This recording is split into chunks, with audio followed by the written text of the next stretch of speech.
देखु विजु जनता दल सब जनसेवार विश्वास करी प्रभात पुरुष विजु पट्टनायक गोटे सब डिविजन थी नुआपड़ा को जिला गठन करते आमर प्रिय नेता नवीन पट्टनायक महोदय नुआपड़ा को गोटे विकसित जिले में परिणत करते।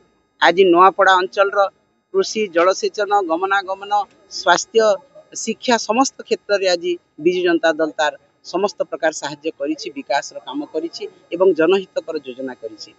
ताकू आमे पाथ्य करी लोकंक पाखक जीवु एवं वर्तमान सरकार डबल इंजिन सरकार विफलता नारी निर्यातना युवक युवती को टंका नहीं कि चाकरी दिया होछि आज समस्त क्षेत्र में विफल होती। स्वास्थ्य क्षेत्र कहुँ शिक्षा क्षेत्र कहुँ कौन स्थान रे आज भारतीय जनता पार्टी गोटे काम एपर्यंत आरंभ हो पारि ना। तो आज नारी मान असुरक्षित अच्छा गोटे दिन में 15 जन महिला दुष्कर्म हो प्रत्येक दिन आप खबर कागज रे देखु हत्या लुठन निशाखोरी प्रत्येक कथार आज ओडिशा 1 नंबर स्थान रे अछि। तेणु या विफलता को आम लोक पाखक जीव एवं जनसाधारण महिला माने आज सुभद्रा योजना नहीं कि अतिष्ठ अच्छा। आज वृद्ध वृद्धा भत्ता 3000 कथा कहते दे पारे से क्षुब्ध अच्छा।